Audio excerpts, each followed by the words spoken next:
Javier, first off, thank you for taking the time, man. It's been a pleasure getting to know you over the past year or so. And obviously, I have a ton of respect for you and everything you've accomplished. But I want to start by talking about your experience running the Arizona Coyotes, because you were the first Latino president and CEO of an NHL team, which is obviously a historic achievement. Um, I'm curious as to how your early career experiences shaped your leadership philosophy and really laid the foundation for the team when you got this role. Sure. Well, Malcolm, first of all, thank you for inviting me to join you and congratulations on everything you've accomplished in really a short amount of time. I think what you're building here is really important and really incredible and really impactful. And I'm excited to be talking to you and to be following you and to have become friends with you. Listen, it starts with being very honored to sit in that role, right? To be the first Latino president CEO in the history of the NHL, to be the only one at that point of any of the 153 men's professional sports teams in the top five leagues in US and Canada. And then interestingly enough, probably being one of the first, if not only, former private equity guys to run a team at a time when clearly institutional capital has come into the sports. All that was really an honor. And how did my previous experiences, a long career in finance, a long career running a number of companies, both in commercial companies, real estate companies. I think more than anything, what it did is it gave me a sense of saying, there's a lot of chaos that we're going to have to deal with on a day-to-day basis. How do you create structure? How do you put a strategy together? How do you put a team together? How do you incentivize and motivate and help lead and guide that team? And that's really what I did on a day-to-day basis. These are incredibly important companies and businesses to not only the communities in which they reside in, but to communities at large. And so the real opportunity is how do you make a difference in the lives of others? How do you become more than just a sports team, more than become a sports business, but really become an impact enterprise and really influence so many different industries and people. And it really starts by saying, what do we want to be, and how do we execute a business plan around that? And that's something that, quite frankly, whether it was in finance or in banking, in real estate, and in media, or all these other industries that I've been fortunate enough to be an investor and an operator in, I've had that experience. And so bringing all that to bear, but it does come down to fundamentally, what is it that you want to be? How do you build a team? How do you build a strategy to get there? 100%. And then sticking with the Coyotes for a second, because you kind of touched on it a little bit, but the challenges from specifically an operational and structure perspective, people who might not understand what it takes to run a sports franchise, what are some of those challenges that you faced early on, and how did you kind of overcome them when it came to the Coyotes? Yeah, well, I'll start with the big one right off the bat. I said yes at the end of February in 2020, and 2 weeks later, the world stopped and all of sports stopped. And I remember calling my good friend Alex Morello, who's the owner of the team, saying, "Hey, this is some interesting times. You want me to back out?" At the time, I was a partner at a very well-known private equity firm called Clear Lake Capital that subsequently went on to purchase Chelsea FC, interestingly enough, after I left. But I told him, I said, I don't need to leave. I don't need to move my family.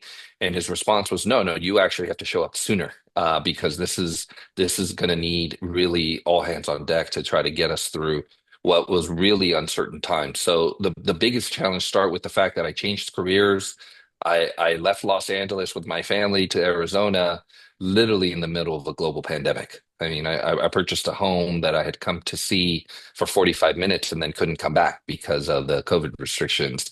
And so, it was right off the bat an incredible challenge that I think we faced with a lot of humility and a lot of focus on how do we keep people safe? How do we become a safe haven for this community, a source of not only information but inspiration and hope during some very difficult and troubling times, and most importantly, how do I keep my team? right? My players, my coaches, my trainers, but as well as my operations, my business folks, all safe and feeling confident that despite the uncertainty, we would have a plan. The other challenges, quite frankly, is this had been a really historically challenged organization. That's quite frankly why Alex purchased the team. From the moment it moved from Winnipeg to Arizona in 1996, it had a facilities issue. It played where the Phoenix Suns currently play, the NBA franchise here currently plays, and there were obstructed seats. Almost, a quarter of the seats were obstructed. Then there was a move out to a brand new facility out to Glendale, Arizona, which, while a very booming part of the Phoenix, DMA, really is quite far from, the corporate base and really where you should have a live events business where you need to bring people in on a Tuesday and a Wednesday and on a Yeah. Thursday.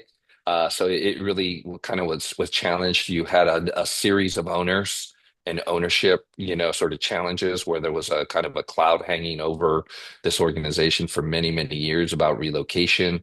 And then, quite frankly, you really had this very negative relationship between the city of Glendale and its political leadership and this organization. So all of those things I inherited. And really what we tried to say is we are here to be part of this community. We are here to be a leader. We are here to solve these challenges, and we're going to put forth our capital. We're going to put forth our time, and we're going to be here. Unfortunately, we tried on a couple of occasions to build a privately funded facility that would have been part of an entertainment, sports and entertainment district that we were willing to pay for, that Alex was willing to be, the capital for. And unfortunately, first, the city of Tempe, which we went to a referendum, did not vote in support of it. And then secondarily, we found a property that we wanted to take to a state land auction that the state chose to not move forward with. And so when it became very clear that we would not have a facility option, Alex made the very painful decision to work with the NHL to sell the team and to have it be relocated to Utah. Very disappointing because this is a hockey market. We know it is. It's the second largest Canadian snowbird market.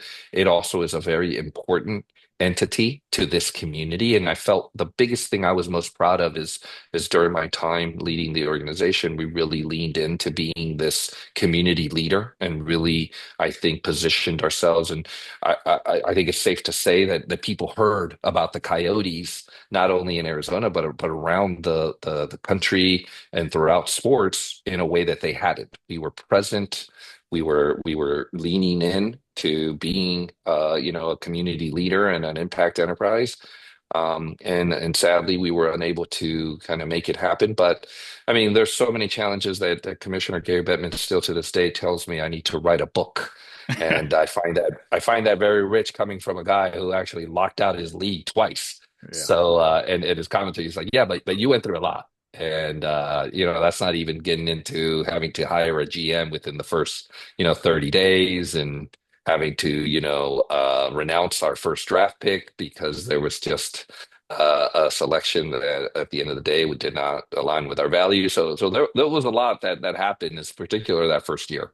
Yeah, I can imagine the amount of pressure and stress that came along with that role. But obviously, it seems like it was a really well spent learning experience. What would you say is like the biggest takeaway from your 4 years working there? I think the biggest takeaway is what's led me to what I'm doing next, which is the fact that sports is this impact enterprise. Having come from a career in finance and investment and real estate, I really wondered whether or not sports was the right industry for me. And I have absolutely leaned into the fact that, sports just is just very different. It's very unique in terms of the impact that it can make on the lives of others, on businesses, on communities. And at this point in my career, I really, want to pursue that. And so that's the biggest thing that I had hoped was the case, and it was confirmed being in that role. So again, despite all the sort of the business challenges, I really felt very strongly that we had accomplished quite a bit to be positioned as, one, a bridge to these growth cohorts of consumers, right? So the young, the diverse, the female, the tech savvy, the purpose driven, growth in America. So we positioned ourselves as a bridge to that. So when, a corporate partner or when a media partner or what have you wanted to tap into that growth, we positioned ourselves as being a bridge to them to be able to do that. The second is we became a real platform for community leadership. So when someone wanted to create a different non-transactional relationship with this community, they would think of us. I often had many of the CEOs of our corporate partners say, Javier never talked to us about hockey. He talked to us about, our needs and how we could be seen differently and how we could make a different positioning in this market and with not only hockey fans but the fans in waiting that I constantly talked about.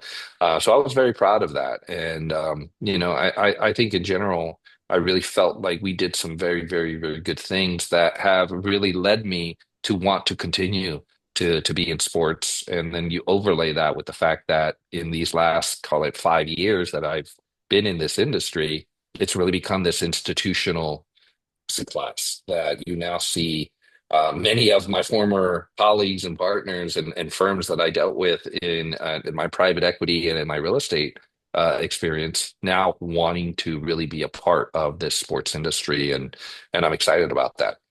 And it kind of leads me to diving right into what you're doing now with ImpactX Sports Group, which you launched not too long ago. So, can you kind of talk about the impetus behind launching this firm? Why was now the right timing, and what are some of the specific gaps in this industry that you're hoping to address with this new venture? Yeah, well, we sold the team last summer, and I took most of the summer off. I traveled with my wife Jerica, my son Javi, who's now a junior in high school. So we went to look at schools and what have you.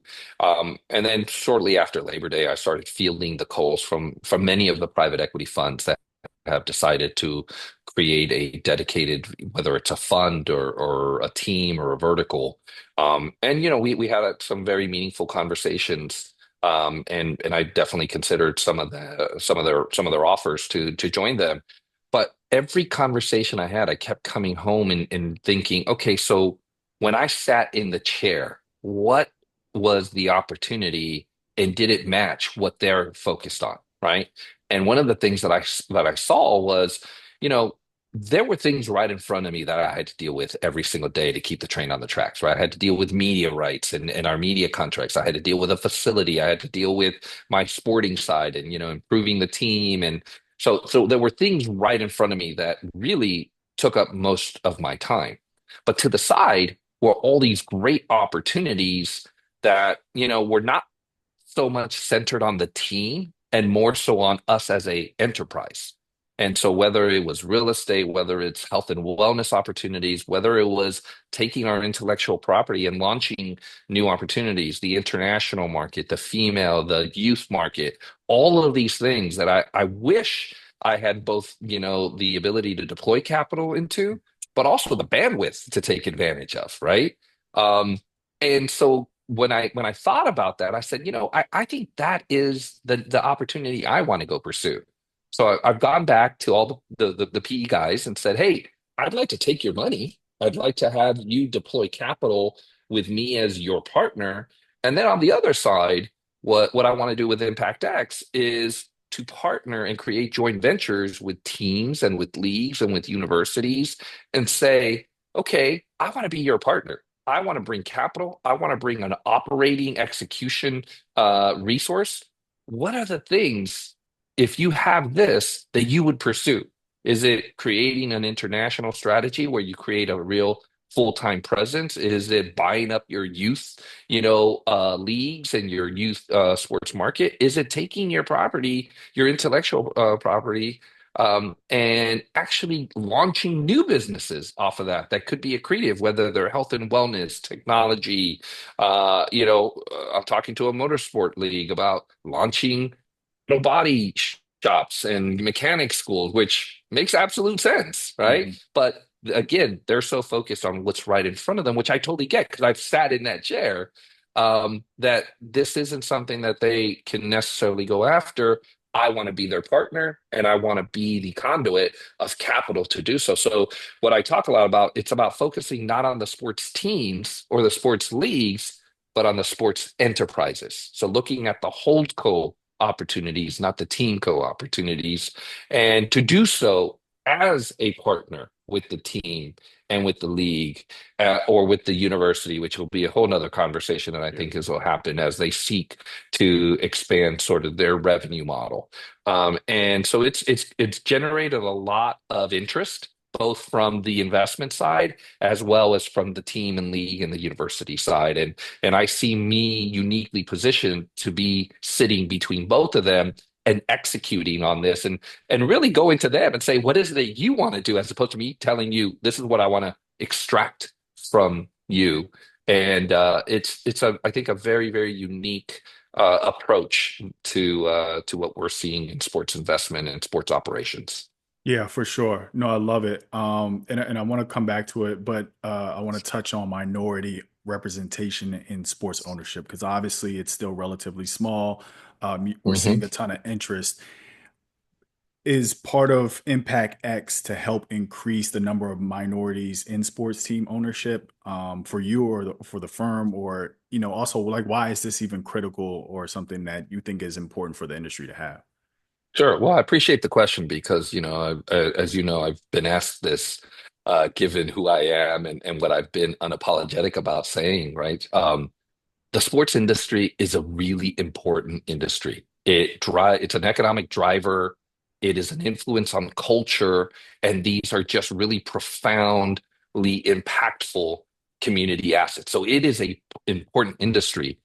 And so I do believe it needs diverse voices at the seat of decision making within its industry, if for nothing else, the business imperative of capturing those growth audiences, right? So it's not to the detriment or to the exclusion of anyone. It's to the expansion of the opportunity. It's to the expansion of tapping into the growth. And I often said is how is it that you can go after these growth cohorts, right? Again, of young, female, diverse, and tech savvy and purpose driven without actually having any of those in the chair, right? I'm not saying it's a one-to-one correlation, but it's difficult to say, I want to go and capture the female audiences and not have any female voices in the room. It just doesn't make sense. And again, I want to be very clear constantly.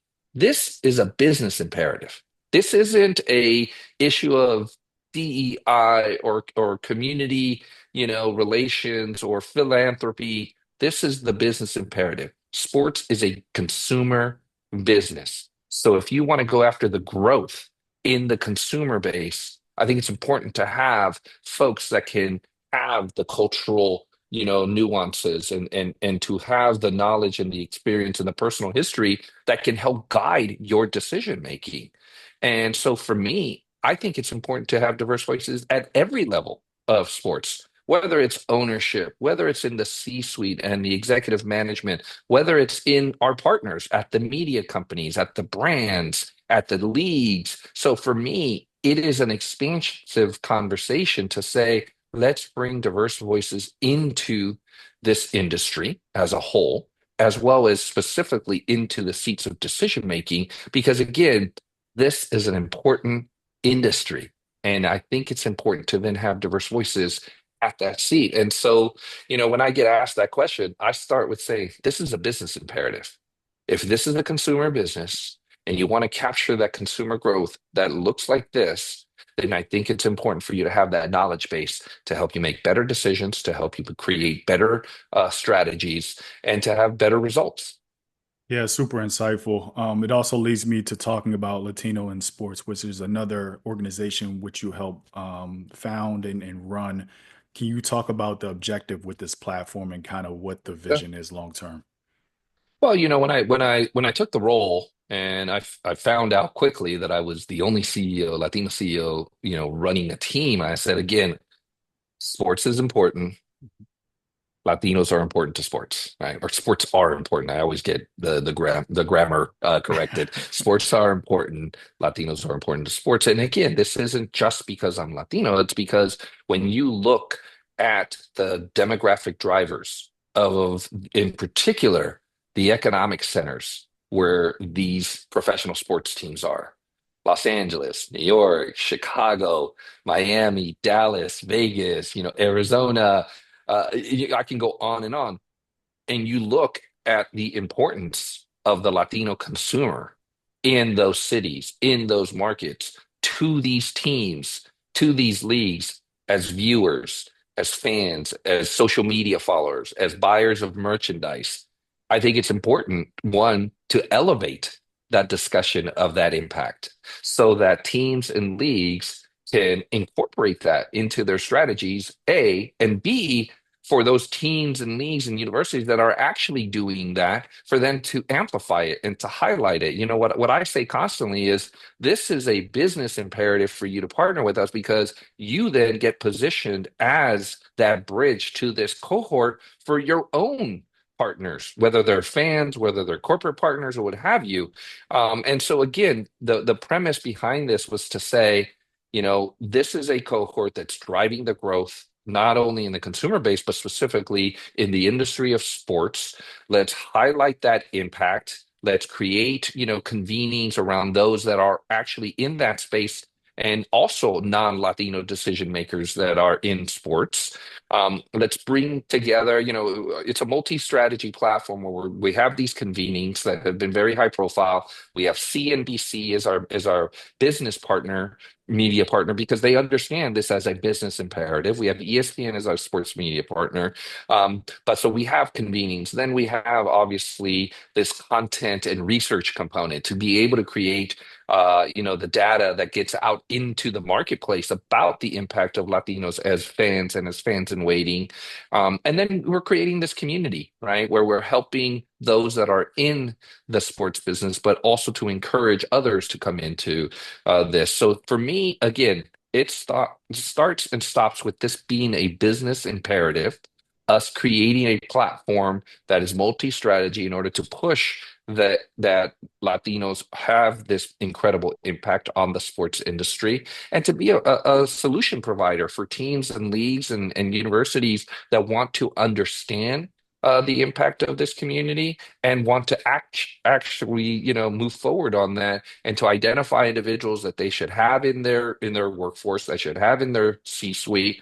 And for us, the North Star that I constantly talk about is I'd love to be able to have a Latino, sports Hall of Fame where we actually have a physical space to be able to point to the impact, not just on the field, not just on the ice or on the court, but also in the business of sports. Yeah, no, I love that. It's super incredible work. Getting back to what you're doing with Impact X for a second, you talked about some of the opportunities that you're pursuing, some of the conversations you're having with different sports related enterprises. What type of sports or let's say adjacent industries do you see as most promising when you think about the future of sports as an asset class and investment opportunities within the industry? Sure. Well, I've given this talk now a couple of times. This is sort of where we're at today, right? In terms of institutional investment, there's, a minority stake in a minority number of teams, which is a very, very, I think, promising and compelling business strategy. And you're seeing folks doing that. I think second, you're lending into the sports teams, typically, quite frankly, for their facilities, for their arenas or their stadiums or their practice facilities, or their adjacent, sort of districts that they're creating. And then, the sports adjacent companies, right? So typically technology, right? Or in the operations, and those come in sort of, and again, these are all broad strokes, but this is typically what you're seeing is in the startup phase or in the very mature sort of, M&A opportunity. So that's sort of where we're at today. Where I see us going is, okay, what about vertical integration? What about, buying your minor leagues, your women's leagues, your youth leagues, and having some sort of vertical integration, really akin to what you see in Europe in the soccer academies, right? All the way down, everything is under there, including all the business operations as well, right? So I think there's an opportunity there. Clearly, the internationalization of these teams is something that we're having conversations. And one of the things I talk about is similar to if you had teams, coming here, they want a presence here full time. Well, US teams should have presence full time.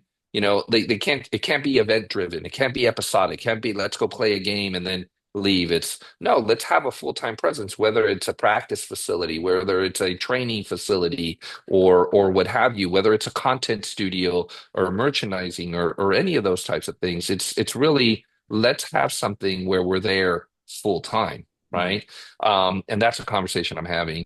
I think the other is I have said this publicly on a number of occasions. Teams, leagues, sports enterprises, they're all health and wellness businesses. They are the key health and wellness business. So, what are the offshoots that you can do on that, right? And not just to partner for a sponsorship sake with a health and wellness business, but actually being in that business. What we do with athletes in terms of preparing them to have the best performance they can have, again, in the game, is something that is very resonant and very valuable for people at large, whether it be youth who want to continue in their athletic journey, or whether it's individuals who want to just have more, fulfilled lives with better mental wellness, better physical wellness. And so I think that's a whole line of business that I think most teams and leagues really should be in, not just partnering with.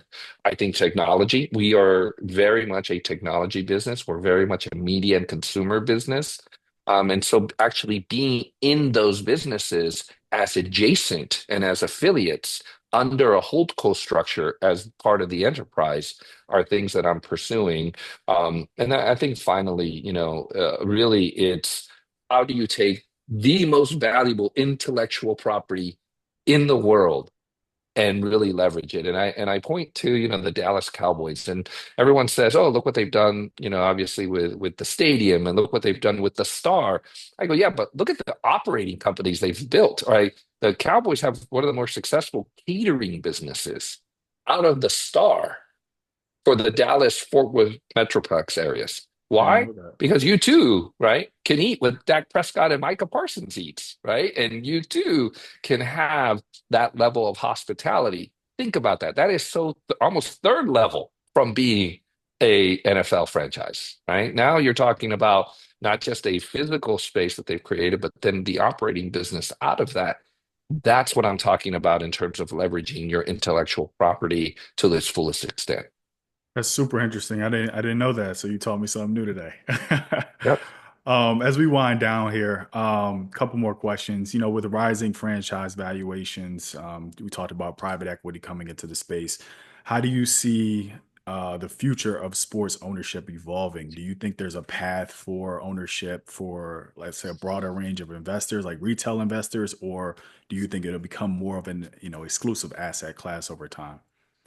Yeah, I think that's a very good question. I certainly think that some of the investment firms that are investing in sports clearly are going to be taking on retail capital, right? And so I think that'll be a way in. I will not be surprised if sort of the next step, because you've seen this in multiple industries, right? So first they become institutional with private capital, then they go public, then it's out in the, retail space. So will a team go public in the US?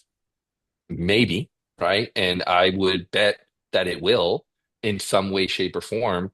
And the reason I point that out is 5 years ago, if you would have told me that every single league would allow private capital to be a owner, I would have told you there's some challenges there, and they overcame them. Right. So I still think that there's governance issues. I still think there is a sense of scarcity that the leagues want to have, and they want to know who is the steward of these community assets. But I think the capital structure will certainly evolve in order to allow there to be public ownership and retail ownership.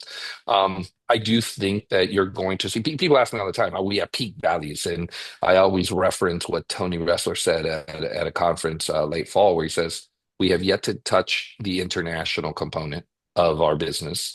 We have yet to touch sort of the enterprises that are adjacent to our team. And truth be told, right, we are beginning to just see sort of the professionalization and institutionalization in terms of how these things are operated and managed. And when you bring institutional capital, that part will certainly accelerate, right? Like you will see more guys with my sort of varied business background leading these enterprises because now look at the value of these things. These are multi-billion dollar enterprises. And this is not to say that the folks that have been leading them aren't capable and aren't, very successful. It's just you're going to see the demands on the leadership and on the management be very different, right? You're going to now need people who truly understand real estate, truly understand technology, truly understand health and wellness, or building businesses and leading things that aren't just the team.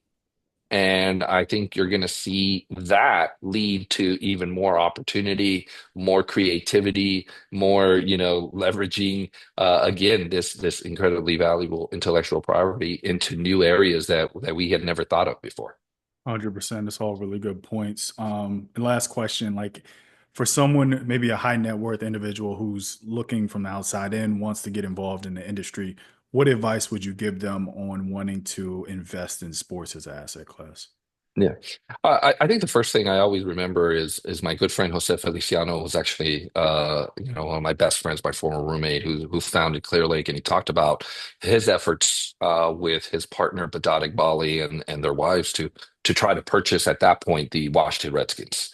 And clearly very successful business people, had the financial means, didn't have any relationships. Right, Roger Goodell didn't know who he was, and Jerry Jones didn't know who he was, and so the importance of building your relationships and maybe taking in smaller stakes in order to build your, sort of knowledge of the inner workings of a team or a league, the network that exists, the decision makers that are there. I think that that's important. If your ultimate goal is to get there, I actually think it's okay to incrementalize. You look at all the team owners that started by having a minority stake in a team and then became majority owners. And I mean, it's a number of those that happen.